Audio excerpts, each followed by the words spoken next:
तो शिंदे को ये भी मालूम है कि अगर वो दाएं बाएं करते हैं तो सीधे सलाखों के पीछे जाएंगे। तो इसलिए उनकी मजबूरी है कि भारतीय जनता पार्टी की हाँ में हाँ उनको मिलाना है। नमस्कार दोस्तों, कैसे हैं आप लोग। उम्मीद है आप सभी अच्छे होंगे। महाराष्ट्र में बीएमसी चुनाव के बाद में सियासी हड़कंप मचा हुआ है क्योंकि एकनाथ शिंदे, जी हां, महाराष्ट्र के डिप्टी सीएम ने एक तरह से बगावत कर दी है। उन्होंने भारतीय जनता पार्टी के सामने शर्त रख दी है कि 2.5 साल के लिए मेयर आपका और 2.5 साल के लिए हमारा। कुछ वैसी ही शर्त 2020 में उद्धव ठाकरे ने भी रखी थी, लेकिन उस वक्त क्या हुआ था, भारतीय जनता पार्टी और शिवसेना का गठबंधन टूट गया था। लेकिन आज वही हाल शिंदे के साथ होता हुआ दिखाई दे रहा है। शिंदे अपने पार्षदों को बचाए बचाए एक होटल पहुंचे हैं। वहां पर उन्होंने अपने सारे जो पार्षद हैं उनको तलब किया है। तो ऐसे में सवाल ये खड़ा हो रहा है कि ये जो भारतीय जनता पार्टी प्लान बना रही थी कि हम आसानी से मेयर बना लेंगे, क्या वो कामयाब हो पाएगा? क्या शिंदे को वो मना पाएंगे? क्या शिंदे उद्धव वाली अगर चाल चलते हैं तो कामयाब हो पाएंगे? इन सभी बातों को लेकर, इन सभी प्रश्नों को लेकर बातचीत करेंगे। केपी मलिक जी, वरिष्ठ पत्रकार, हमारे साथ मौजूद है। बहुत बहुत स्वागत है सर आपका। धन्यवाद हिमांशु जी। सर, क्या एकनाथ शिंदे जिस तरह से रिएक्ट कर रहे हैं बीएमसी चुनाव के बाद, उद्धव ठाकरे की भूमिका में आ गए हैं? उद्धव ठाकरे भी 2020 में कह रहे थे कि 2.5 साल के लिए हमको मुख्यमंत्री बना दीजिए, 2.5 साल के लिए आप रहिए। कुछ वैसा ही शिंदे भी कह रहे हैं कि मेयर 2.5 साल के लिए आपका और 2.5 साल का हमारा। क्योंकि जो फॉर्मूला बन रहा है चुनाव के बाद में, जो 118 सीटें बहुमत के आंकड़े को पार कर रही हैं, वो बीजेपी प्लस शिंदे की हैं। भारतीय जनता पार्टी अकेले दम पर इतनी सीटें नहीं लाई है कि वो बहुमत पा पाए। तो ऐसे में फिर से क्या फडणवीस जी फंस गए हैं? चाणक्य की सारी चाणक्य नीति जो है शिंदे ने उलझा दी है। देखिए हिमांशु, इसमें आपको ये देखना होगा कि भारतीय जनता पार्टी मुंबई में ट्रिपल इंजन की सरकार चाहती है और वो किसी भी कीमत पर सरकार बनाना चाहती है। क्योंकि जो प्यारे दुलारे भाजपा के हैं अडानी जी, उनके बहुत सारे प्रोजेक्ट वहां मुंबई में चल रहे हैं। इसलिए भारतीय जनता पार्टी को मेयर का पद किसी भी कीमत पर चाहिए। आपने जब महाराष्ट्र में 2020 में विधानसभा का चुनाव हुआ था, भारतीय जनता पार्टी और उद्धव ठाकरे के बीच इसी तरह की चीजें हुई थी। उद्धव ठाकरे सीएम बने भी थे, लेकिन बाद में परिस्थितियां क्या हुई और आज उद्धव ठाकरे कहाँ है? उद्धव ठाकरे के साथ तो राज ठाकरे भी आ गए। उसके बावजूद भी कोई बहुत बड़ा करिश्मा नहीं दिखा पाए। हाँ, मुझे ये लगता है कि वो अपना अस्तित्व बचाने में काफी हद तक कामयाब रहे हैं, लेकिन जैसी उम्मीदें उनसे की जा रही थी, जैसा माना जा रहा था कि दोनों भाई मिलकर कुछ बहुत बड़ा कुछ करेंगे, वो तो हो नहीं पाया। शिंदे इस बात से घबराए हुए हैं क्योंकि उनको साफ साफ नजर आने लगा है कि वो जिस प्रकार से उद्धव ठाकरे का हश्र हुआ था, अब अगला इसी प्रकार से हश्र एकनाथ शिंदे का होने जा रहा है। और इसी पे किनारा करते हुए अजीत पवार ने अपनी साइड लाइन खोल दी है।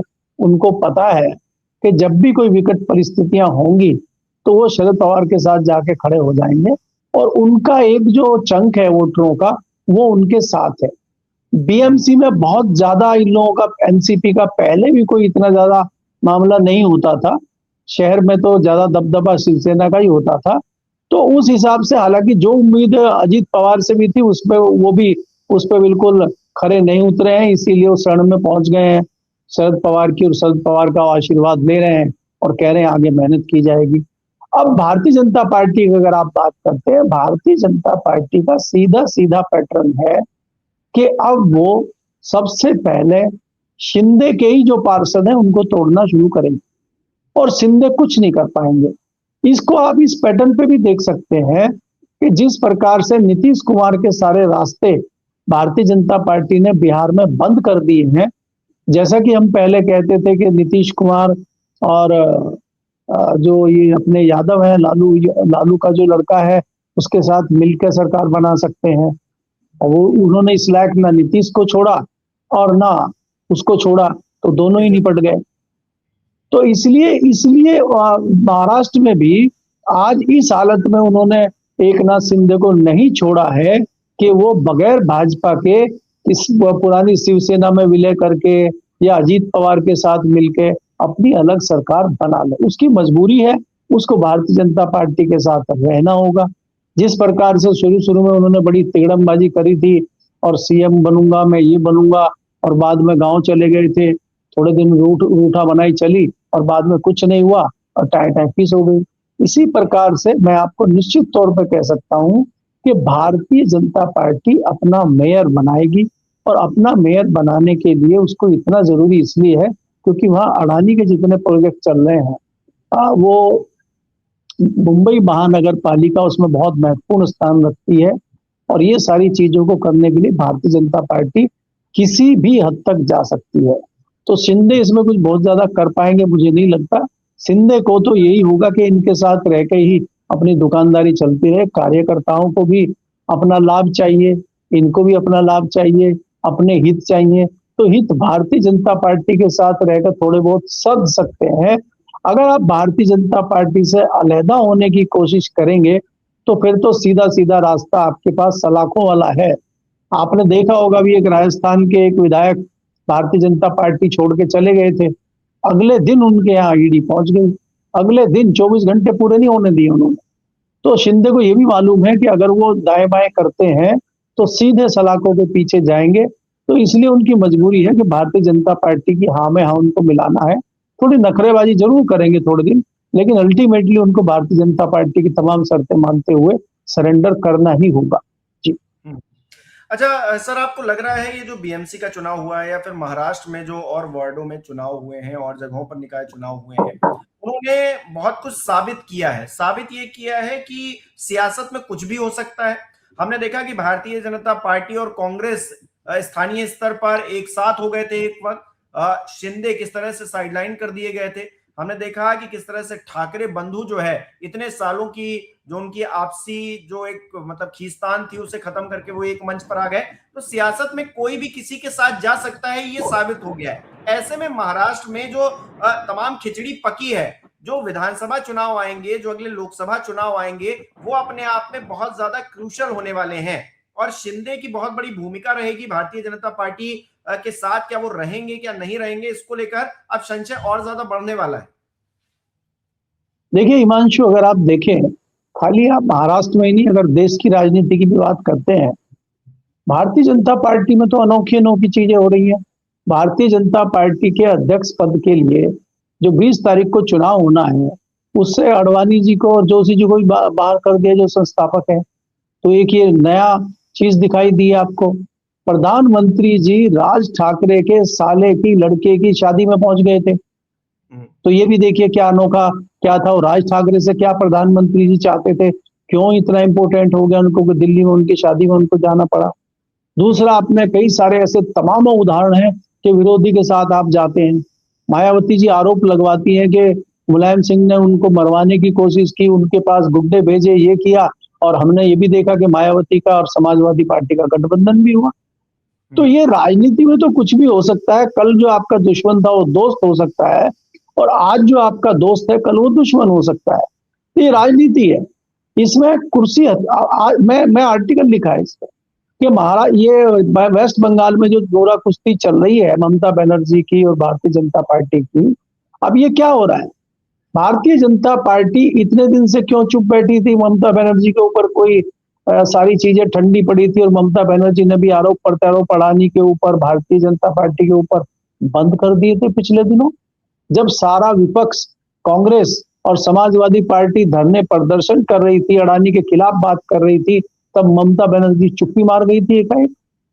तो आप क्या करते थे। अब एकाएक ऐसा क्या हो गया कि एकाएक जो है सेंट्रल गवर्नमेंट की जो एजेंसियां हैं वो खटाखट छापेमारी शुरू कर दी है, और आप इतनी घबरा गई हैं कि आप फाइल लेने खुद ही पहुंच जाती हैं। और अब सीबीआई और ईडी आपके सामने खड़ी है, ईडी जो है सुप्रीम कोर्ट चली गई है। तो ये राजनीति में इस तरह की चीजें होती रहती है। अब आप ये देखिए कि मैं तो वो भी जानता हूं कि ममता बनर्जी वाजपेयी जी की सरकार में मंत्री भी बनी थी, तो एक समय ये भी था। तो ये कौन कब किसका दोस्त बन जाएगा राजनीति में, कौन कब किसका दुश्मन बन जाएगा, ये कहना बहुत मुश्किल है। और यही चीज हम महाराष्ट्र में देख रहे हैं। और महाराष्ट्र से जैसे ही आप दिल्ली और उत्तर प्रदेश आएंगे, आपके उत्तर प्रदेश में भी नए नए समीकरण आपको दिखाई देंगे और कुछ इतिहास के पन्ने नए लिखे जाएंगे 20 जनवरी को, जब भारतीय जनता पार्टी के राष्ट्रीय अध्यक्ष की घोषणा होगी। क्योंकि भारतीय जनता पार्टी के अंदर भी मुझे दो धड़े बने हुए साफ साफ नजर आ रहे हैं। आज जिस प्रकार से गुजरात लॉबी चला रही है भारतीय जनता पार्टी को, उससे बहुत लोग खपा है। ये बहुत बड़ा निर्णय है कि पार्टी के दो संस्थापक सदस्यों को आपने बिल्कुल ही दरकिनार कर दिया। आपने पिछले 11-12 साल से इनको मार्गदर्शक मंडल में रखा है, और ये आज इनको वोटर डालने से, ये तो आप सही कह रहा है विपक्ष कि आप वोट चोर हैं, आप वोट काट रहे हैं लोगों के। तो जब आप अडवाणी जी का, वाजपेयी जी का ही वोट काट देते हैं, तो ये उदाहरण तो फिट बैठता है बिल्कुल। अरे भाई, अगर आपको उनको वोट नहीं देना था, तो वोट डलवाने वाला जो निर्वाचन मंडल बनेगा, निर्वाचन मंडल में ही इनको डाल देते, कहीं तो डाल देते आप। लेकिन आपको डर है कि अडवाणी जी तो थोड़े कम सक्रिय हैं, लेकिन जोशी जी तो आज भी सक्रिय हैं। जोशी जी ने तो अभी मुझे लग रहा 80 पेज की चिट्ठी चीफ जस्टिस को लिखी थी, सवाल उठाए थे पार्टी जिस तरह से काम करे, तो वो तो एक्टिव है। तो क्या आप इसीलिए घबरा गए हैं कि आपने उनको वोटिंग से दूर कर दिया? तो भारतीय जनता पार्टी में बहुत सारी चीजें चल रही हैं। अब क्या होगा मुंबई में और क्या होगा दिल्ली में, ये आपको पता लग जाएगा जी। अच्छा सर, मुंबई और खास तौर पर महाराष्ट्र का अगर जिक्र करूं, तो आपको लग रहा है कि शिंदे अगर उद्धव वाली रास्ते पर चलते हैं, आगे बढ़ते हैं, तो उनका भी उद्धव वाला ही हाल होने वाला है? क्योंकि भारतीय जनता पार्टी बहुत ज्यादा कॉम्प्रोमाइज करेगी, ऐसा उद्धव के मामले में भी नजर नहीं आया था, और अब जो है शिंदे के मामले में हम देखेंगे ही। लेकिन उद्धव ने तो एक अपना गुट बना लिया था, उद्धव के पास तो ऑप्शन था, शिंदे के पास कोई ऑप्शन नजर आता है आपको? नहीं, मैंने पहले ही कह दिया है कि शिंदे के पास बहुत ज्यादा ऑप्शन नहीं है। शिंदे की परिस्थिति बिल्कुल डिफरेंट है। शिंदे चाहकर भी कुछ नहीं कर पाएंगे, क्योंकि शिंदे अगर कुछ भी करेंगे, शिंदे इतना कीचड़ में उतर चुके हैं कि भारतीय जनता पार्टी की वॉशिंग मशीन भी उनको साफ नहीं कर पाएगी, और वो सीधे सीधे सलाखों के पीछे जाएंगे। वो इस डर को मानते हुए भारतीय जनता पार्टी के साथ अंत तक उनको रहना पड़ेगा, और भारतीय जनता पार्टी के रहमो करम पर उनको रहना पड़ेगा, ये मैं निश्चित तौर पर कह सकता हूँ। देखिए, उद्धव ठाकरे हो, राज ठाकरे हो, कम से कम उनका जिस तरह से पारिवारिक राजनीति देश में चलती है, परिवारवादी राजनीति चलती है, कुछ भी हो, उद्धव ठाकरे जो है ठाकरे परिवार के वंशज हैं। ठाकरे का बड़ा सम्मान महाराष्ट्र में और मराठी मानुस करता है, तो वो उनका अस्तित्व बिल्कुल खत्म तो नहीं होगा। हाँ, आज बहुत दयनीय स्थिति में है, बहुत अच्छी राजनीति में बहुत अच्छी स्थिति में नहीं है, लेकिन ये भी नहीं कह सकते कि वो बिल्कुल ही खराब स्थिति में या समाप्त हो चुके हैं। भाई, आप आज जो ट्वीट आया है संजय राउत का, उन्होंने कहा है कि एकनाथ शिंदे जैसे जयचंद जो है, अगर पार्टी में पैदा नहीं होते तो आज भारतीय जनता पार्टी का मेयर नहीं होता मुंबई में। तो आज अगर भारतीय जनता पार्टी का मेयर बनता है, तो सबसे पहले तो सफाया शिंदे का ही होगा। अब उद्धव ठाकरे का नुकसान, असली शिवसेना का नुकसान जितना होना था वो हो चुका, अब उसमें नुकसान नहीं होना है, उसमें तो बढ़ोतरी होनी है। और दोनों भाई मिलकर अगर कर रहे हैं, हालांकि ये गलती ठाकरे परिवार से हुई थी, राज ठाकरे और ये अलग अलग हुए थे, अगर एक साथ रहते शायद इतना बड़ा नुकसान नहीं होता। लेकिन अब उनको मुझे लगता है कि जितना नुकसान होना था हो चुका। अब अगला नुकसान जो हम देखने जा रहे हैं, वो मुझे लगता है कि शिंदे का बहुत बड़ा नुकसान होगा, और शिंदे भी इस बात को जानते हैं कि उनके पास खोने को कुछ नहीं है। जो उन्होंने पाया है, जो उन्होंने पा लिया है, वो बहुत बड़ी चीज थी। एक महाराष्ट्र जैसे प्रदेश का मुख्यमंत्री बनना, आज भी पहले मुख्यमंत्री बनना और आज उप मुख्यमंत्री रहना, बहुत बड़ी बात शिंदे के लिए है। अगर ठाकरे परिवार के साथ भारतीय जनता पार्टी का गठबंधन होता, तो शिंदे को तो मंत्री पे ही संतोष करना पड़ता, भले ही वो केंद्रीय मंत्री हो या महाराष्ट्र में मंत्री हो या कुछ हो, लेकिन मुख्यमंत्री तो कभी नहीं बन पाते। वो किसी भी नेता का मुख्यमंत्री बनने का सपना बहुत बड़ा होता है। तो इसलिए हम कह सकते हैं कि एकनाथ शिंदे ने बहुत पा लिया है, और इसीलिए भारतीय जनता पार्टी उनको कहती है कि जितनी आपकी कीमत थी, जितनी आपकी हैसियत थी, उससे कहीं गुना ज्यादा हमने आपको दिया है, इसलिए अब आपको चुपचाप बैठना ही होगा, और आप अगर गलत करेंगे तो फिर आपका रिमोट भी हमारे पास है। तो मुझे लगता है कि ये सारी चीजें मानते हुए शिंदे थोड़ा बहुत उछल कूद करेंगे और आखिर में शांत हो जाएंगे, और भारतीय जनता पार्टी अपना मेयर बना लेगी, और ये कह देगी डिप्टी मेयर जो है शिंदे जी का बन जाएगा। और डिप्टी की हैसियत आप उत्तर प्रदेश से बेहतर कहीं है नहीं, बहुत बारीकी से आप जानते हैं, और डिप्टी सीएम तो खुद एकनाथ शिंदे भी हैं, तो उनकी क्या हैसियत है वो आप भी जानते हैं। और सीधे सीधे कमान जो है भारतीय जनता पार्टी के मेयर के हाथ में चली जाएगी। और जैसा कि मैंने कहा कि भारतीय जनता पार्टी किसी भी कीमत पे मुंबई में ट्रिपल इंजन की सरकार चाहती है और ट्रिपल इंजन की सरकार बनेगी और भारतीय जनता पार्टी के जो असली सेठ हैं उनकी दुकान शुरू हो जाएगी।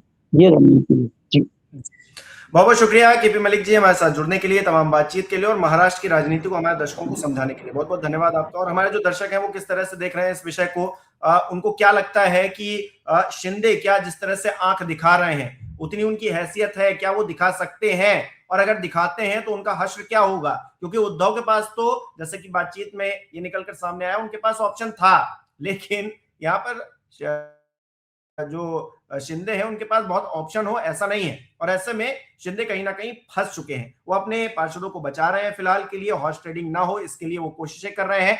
होटल में उन सबको रखा गया है, बुलाया गया है। अब देखिए आने वाले समय में क्या राजनीति मोड़ लेती है, ऊंट जो है राजनीति का वो किस करवट बैठता है, और शिंदे के हालात क्या तय करते हैं। भारतीय जनता पार्टी किस तरह से इस पूरे घटनाक्रम को देखती है, अपडेट हम आप तक पहुंचाते रहेंगे। देखते रहिए 4 PM। इस शो में फिलहाल इतना ही। बहुत बहुत धन्यवाद।